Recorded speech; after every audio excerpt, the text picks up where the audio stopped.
Salut à tous, on se retrouve aujourd'hui pour une nouvelle vidéo Funko Pop et aujourd'hui nous allons parler de La Belle et la Bête. C'est effectivement aujourd'hui que sort le film live action avec notamment Emma Watson qui est un remake du dessin animé de Disney qui lui-même est une adaptation d'un conte. Ce conte est sorti au XVIIIe siècle, le dessin animé Disney est sorti en 1992 en France et donc là, le 22 mars 2017, c'est le film. Parlons maintenant de la collection de figurines pop qui est au nombre de 1, 2, 3, 25. Comme vous le voyez, je n'en ai que 4 sur les 25 de la collection entière. Il m'en manque en fait 3 que j'ai précommandées et que j'espère bientôt recevoir parce qu'elles sont trop canon. On va parler de toutes les figurines, évidemment. En plus, elles sont sorties par vague. Donc on commence tout de suite. La toute première, c'est la numéro 21 qui représente Belle. Elle est sortie en 2011.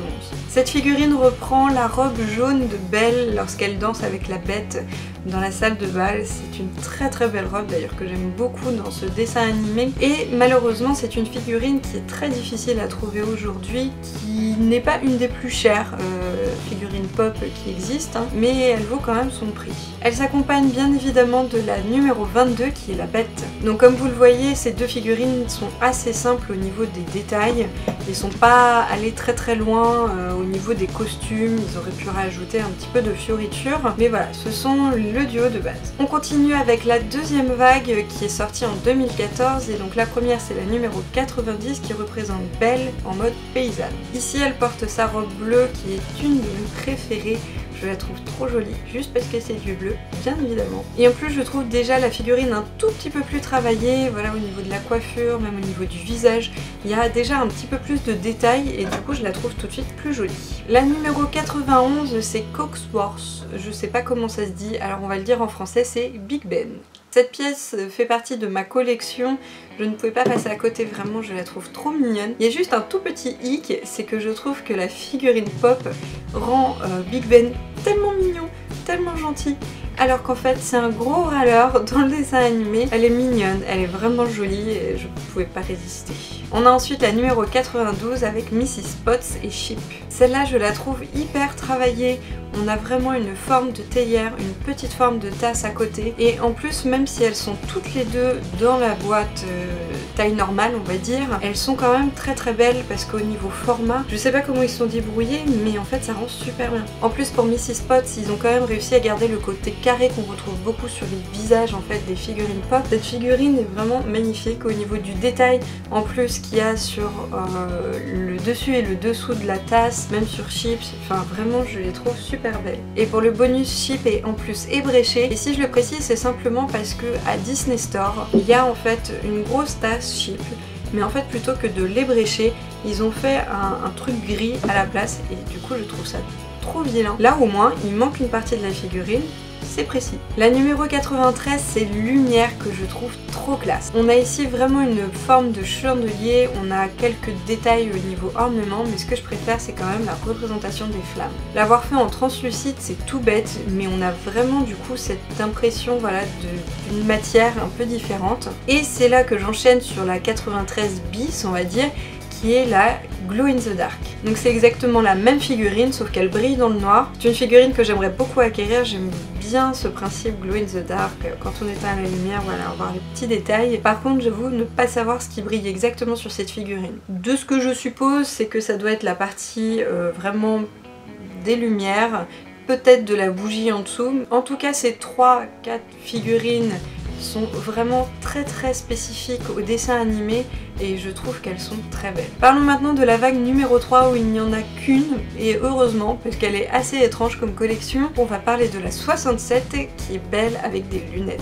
En fait ils ont sorti plusieurs princesses, notamment Cendrillon, la petite sirène et donc Belle avec les lunettes, donc c'est pour le côté hipster. Ils ont repris les figurines de base, ils ont rajouté des lunettes et je trouve ça assez étrange parce que les princesses Disney, voilà, c'est des princesses Disney. Elles ont pas de lunettes, elles ont pas de tatouages, elles ont pas de piercing. À la limite, je pense que la figurine aurait dû être vraiment encore plus customisée, voilà, justement en rajoutant tatouage, piercing, pourquoi pas. Et là, ça aurait eu un côté vraiment funky. Là, du coup, juste les lunettes, je suis pas sûre, je comprends pas trop. Mais c'est pas grave, on enchaîne avec la vague numéro 4 et ces deux figurines 221 qui représentent Belle en train de danser. Celle-là pareil, je l'ai dans ma collection, je la trouve très sympa et idem que la vague d'avant, ils ont sorti en fait plein de princesses Disney en robe de bal ou ou en robe tout court, parce que par exemple pour Réponse c'est pas une robe de bal, mais on les voit en train de danser et je les trouve très belles. Là on commence à voir la différence au niveau de la figurine, au niveau du détail de la robe, de la coiffure, même du visage. C'est tout de suite un petit peu plus travaillé que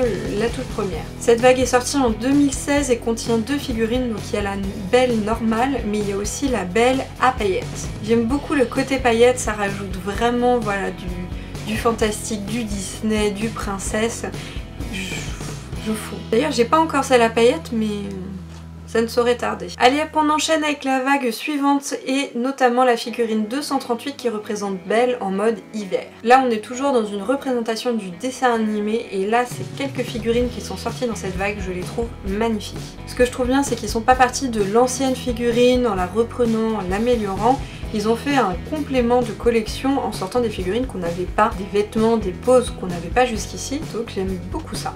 Elle est toute simple mais le détail du manteau, de la capuche, je la trouve très jolie et en plus elle se complète superbement avec la 239 qui est la Bête en mode hiver. Celle-là je pense que c'est vraiment une de mes préférées de toute la collection, elle est juste mais trop mignonne. Par contre pour l'avoir vue en vrai, elle est super lourde parce qu'en fait la Bête prend vraiment une grosse place, même si ça reste dans un format normal, mais elle prend une grosse place dans la boîte et elle est costaud. Celle-là pareil je l'ai pas encore mais elle est dans ma wishlist parce que je trouve vraiment mignon le contraste d'avoir fait cette scène voilà, de la Bête qui commence un petit peu à s'ouvrir à la Belle et avec les petits moineaux c'est trop chou. Pour la 240 c'est un nouveau personnage qui est représenté et c'est Gaston. Bon évidemment on se doute un petit peu de pourquoi d'un seul coup ils ont sorti Gaston alors qu'ils l'avaient jamais fait, c'est bien évidemment à cause du film. Mais c'est pas grave parce que je trouve la figurine très sympa, toute simple mais efficace et c'est bien d'avoir un nouveau personnage aussi. Et on termine sur cette vague avec la 241 qui est Belle toujours en mode hiver mais avec des petits moineaux. Très mignonne aussi, du coup ça complète vraiment là, ces 4 figurines sont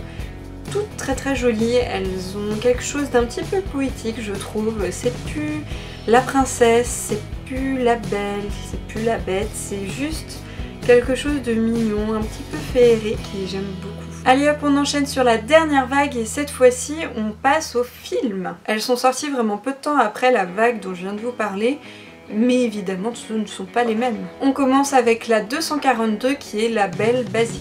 Ici je trouve qu'on repart un petit peu de la figurine de base, c'est-à-dire Belle avec sa robe jaune, mais ils ont quand même rajouté le détail de la rose. Pour le coup on est vraiment représentatif du conte, la fameuse rose de la Bête, la fameuse robe de la Belle. Je trouve aussi au niveau des détails c'est assez travaillé et j'aime bien cette figurine. On passe ensuite à la Bête avec la 243. Alors là par contre je suis pas fan du tout, je trouve assez étrange et très éloigné d'avoir représenté la Bête de cette manière, même si dans le film c'est peut-être plus raccord, mais pour moi même dans le film elle a pas cette tête là. Mais par contre ce qui rattrape un petit peu cette figurine c'est la 243 bis avec la Bête mais en flocked. Ça signifie qu'elle est toute douce. Et là au moins ça représente vraiment la Bête avec son pelage. Ça compense un petit peu, à la limite celle-là je la trouve mieux. On passe à la 244 où on retrouve Lumière. Là on est vraiment sur une représentation typique du personnage dans le film. On a beaucoup de détails au niveau ornement, je la trouve très sympa. Ils ont quand même gardé le côté carré au niveau du visage, donc comme je le disais tout à l'heure qui est représentatif des Funko Pop. Mais ils ont aussi gardé les petites flammes, un petit peu comme le Lumière de base. Pour l'instant, il n'existe pas de glow in the dark sur cette figurine, mais je me dis que c'est pas impossible que ça arrive. Notre cher Big Ben arrive juste ensuite avec la 245. Sur celle-là, je trouve qu'on a vraiment une grosse différence avec le Big Ben de base. Là, il est vraiment très apprêté. La figurine à l'origine était peut-être un peu plus basique et même dans le dessin animé. Je l'aime beaucoup aussi, mais elle est quand même très différente. Et évidemment, la 246, c'est Mrs. Potts et Chip. Ici, ils ont aussi repris une forme vraiment de théière, toujours un petit peu carrée, mais quand même une forme de théière. Par contre, je ne sais pas si sur Chip, ils ont gardé le bout de tasse en moins. Je n'ai pas encore reçu cette figurine donc je ne sais pas, mais j'espère, en tout cas j'espère. On retrouve de nouveau Belle avec la 247 en mode célébration. À moins que je me trompe, mais vraiment je pense pas. C'est une nouvelle robe donc qui est spécifique au film. Je trouve très mignonne, voilà, blanche avec un ornement un petit peu rose, pourquoi pas. Ce que j'aime bien sur cette figurine, c'est la pose de la Belle, tout en élégance, avec les bras levés, on dirait vraiment qu'elle s'apprête à danser. Pour la 248, on retrouve de nouveau Belle avec sa robe jaune, mais cette fois-ci, au lieu d'avoir la rose à la main, elle tient un chandelier. Donc pour le coup, c'est vraiment la même que la 242, il y a juste voilà, ce petit détail du chandelier en plus. C'est du coup une exclusivité, c'est une figurine spéciale. On enchaîne sur la 249 que j'aime beaucoup, qui est la Belle en mode villageoise. Ici, on a donc la version moderne en fait de la robe bleue de Belle, et j'aime bien ce détail qu'ils ont fait sur le tablier. Ils sont même allés jusque dans le détail de lui montrer ses chaussures cette fois-ci, contrairement à la première Belle en robe bleue où on ne les voyait pas parce que la robe arrivait jusqu'en bas. Et je pense que c'est vraiment pour appuyer la différence des petites chaussures qu'elle va porter avec ses robes ensuite. Pour la 250, on a Belle qui se promène dans le jardin du château. Là, on revient un petit peu sur la vague précédente, si je me trompe pas, c'est censé être la même tenue, c'est-à-dire vraiment le gros manteau d'hiver, et j'aime bien la couleur notamment de cette figurine. On est plus sur quelque chose d'un petit peu rouge plutôt que rose. On termine avec la 251 qui est Belle en mode garde-robe. Là, elle est clairement engoncée dans une grande robe bien froufrouteuse. Le gilet, les nœuds, les rubans, en veux-tu en voilà. C'est quand même assez marrant. Mais en même temps, je trouve la figurine très jolie. Et voilà pour cette collection. Donc pour moi, c'est vrai que j'en ai 4 pour l'instant. J'en attends 3. J'aimerais bien aussi avoir la Belle en paillettes et la Bête de la nouvelle vague. Pas la vague film, mais la vague dessin animé. Donc du coup, je pense que en fait, ma collection Belle devrait doubler d'ici peu de temps. J'ai aussi vraiment hâte d'aller voir le film là qui sort aujourd'hui. J'ai vraiment tout fait pour éviter tous les spoilers, les images et tout. J'ai même pas regardé le trailer, j'ai juste vraiment vu les affiches, quelques images rapidement, mais je veux pas voir en fait à l'avance, j'ai vraiment envie de tout me garder en surprise. Enfin voilà, c'est terminé pour cette vidéo, je vous dis à la prochaine pour de nouvelles figurines pop, parce que j'en ai encore plein à vous montrer, et puis bah du coup je vous dis à bientôt. Salut à tous!